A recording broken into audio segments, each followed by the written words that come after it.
With Squadrons release imminent, I thought I'd take a video to completely recap everything you need to know about Star Wars Squadrons. We'll cover everything from single player, multiplayer, game modes, future DLC, pre-order bonuses and more. So for those who have forgotten about some stuff, or you're completely new and deciding on whether Squadrons is the game for you, then we've got you covered. I'll keep this intro quick guys, but we have like 1 or 2 days left until we finish up our Patreon rewards for October. Remember, you do not get charged on sign up, only on the 1st of every month. So if you want EcksToo newsletters by myself and Eckhartsladder, secret additional videos that will never be seen on YouTube, your very own EcksToo avatar design by a professional artist, or one of our bespoke merch pieces that will never be on our merch store, head on over to our Patreon page or hit the join button to become a YouTube member for your rewards before it's too late. So with no hesitation, let's get into it. Is the game single player or multiplayer? It's both, however the game is ideally multiplayer centric and is where you'll get the most gameplay from. The single player campaign has you playing missions for the Imperial and Rebel faction at an equal rate, and is filled with cinematics as well as a nice start to introduce you to gameplay and all the available ships. Estimated to be about 6 to 7 hours of single player campaign, and the rest of your gameplay will be playing against other players with your friends. Is the game canon? Yes, it is. One interesting thing to note is Wedge Antilles appearing in the single player trailer. First in VR. Wedge Antilles, Rogue Squadron. I hear you're the reason I was able to finally get a comm through. With his one line from the trailer, it confirms Rogue Squadron returning to the post-Endor time period. Whilst Rogue Squadron has been mentioned before in canon, their endeavours and involvement has been greatly minimised, especially how we had no Rogue Squadron content since the Battle of Hoth. There was even doubt if Wedge even managed Rogue Squadron in canon, but Squadrons clears things up.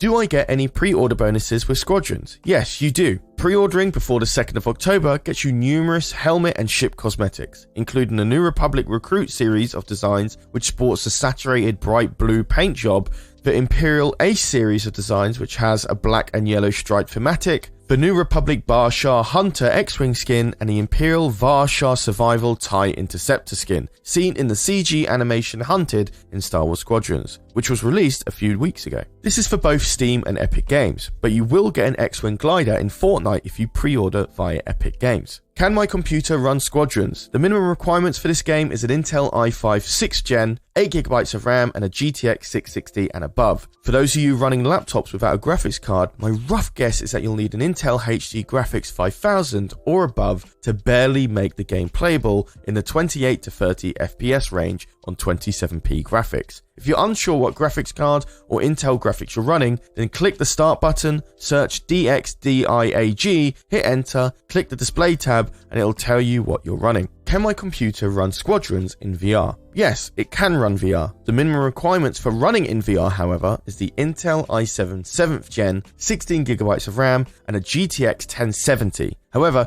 if you're running it on a headset that requires a higher resolution, like Oculus Quest 2, Valve Index, or any of the HP Reverb lineup, you'll likely need an RTX 2060 minimum. VR games require raw power most of the time. PS4 users can use the PlayStation VR headset too. If you want more information on what headset you should buy, I've made a video covering all the VR headsets that are best for Squadrons, so that video will be in the top right corner for the info card or in the pinned comment down below. Is there HOTAS support? Yes, for all versions of the game. PC, PS4, Xbox One, PS5 and Xbox Series X or S. However, PC has more HOTAS customizability, and there will be a day one patch for console players that includes the HOTAS support. Will I need to update my graphics card for Squadrons? Most likely. A new update on the Nvidia website has just dropped which contains optimization specifically for Star Wars Squadrons. So if every bit of FPS matters to you, I highly suggest you update your graphics cards now. Can I play with friends on other platforms? Yes, the game supports crossplay. You'll be able to play with anyone on any platform, as well as have voice comms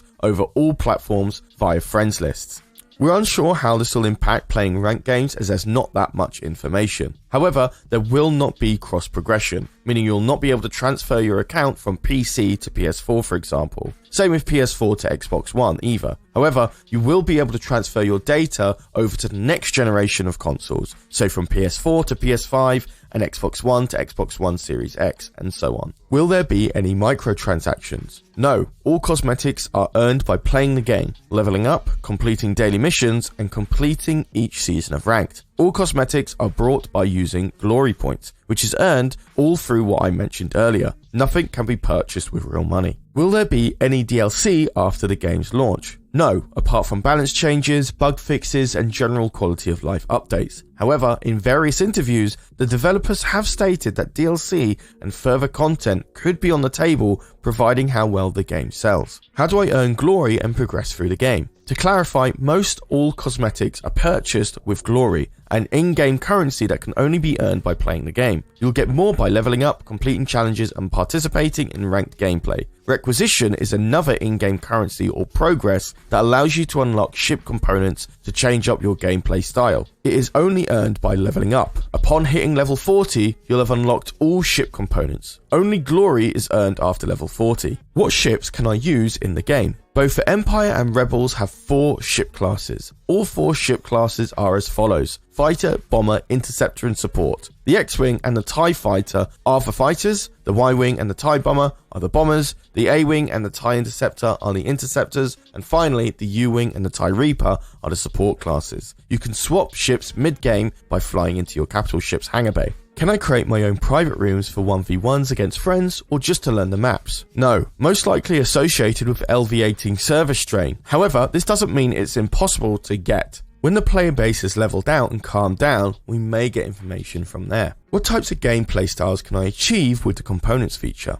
Your ship has several component slots, 6 if you're playing Imperial ships with no shields. These are as followed: primary weapons, auxiliaries ×2, countermeasures, hull, shields, and engines. Whilst we don't exactly have much information on most of these components and how they work, it's likely you can increase stealth whilst lowering hull further for interceptors, increase speed but lower firepower for support, and more. There'll be a lot of customization for each ship class, especially the fighters. What modes are there in the game? There's your standard single player and multiplayer. In multiplayer, however, there is a dogfight mode, which is your standard 5v5 deathmatch setting, and fleet battles, which is the main game mode you'll be playing. It's a 5v5 team with multiple objectives, which is controlled by the morale meter. These objectives are completed one by one until you face off against the enemy player's capital ship. First to destroy the opposing capital ship wins. Finally, there is a rank mode, which is fleet battles, but with the risk of increasing and decreasing your rank tier, depending on your win or loss. Can I pick a faction and play in that faction forever? Yes and no. Yes, you can pick which faction you prefer to play as, but there is never a guarantee you will get it. It really comes down to who your team is and who you're up against. So be sure to have a playstyle for both factions. Do not get comfortable with just one, even if you do primarily get your first pick. What rank tiers are there in Squadrons? The divisions are, from lowest to highest, Maverick, Hotshot, Hero, Valiant, Legend, Galactic Ace. You are unable to increase your rank in any way apart from winning ranked games. The rewards locked behind each tier requires the player to reach that tier. There is likely to be a limited amount of positions available in the Galactic Ace tier as well, and it is likely that you're at risk of decay if you do not play for a period of time. You are able to drop a tier from Hero 2 to Hero 3 if you lose too many games. However, you cannot be demoted from Hero 5 to Hotshot 1, for example. There will be placement matches, but no promos between divisions. All ranked games will have a level of skill-based matchmaking for both dogfights and fleet battles, so you do not have to worry about playing against somebody who is obscenely better than you. However, if you team up with greatly better players than you in a lobby, then it's more unlikely. Ranked seasons also only last 8 weeks per season. Well, that is everything for now. We are honestly so excited to play Squadrons, and I hope these questions we've covered help give you a better understanding on whether Star Wars Squadrons is for you. What are your thoughts on all the information given? Anything here that you don't like, or something here that you're really glad to see they added? For me, it's the matchmaking system, even when not playing ranked. It's nice to know that high-level players can't just come in and stomp the match when they feel like it.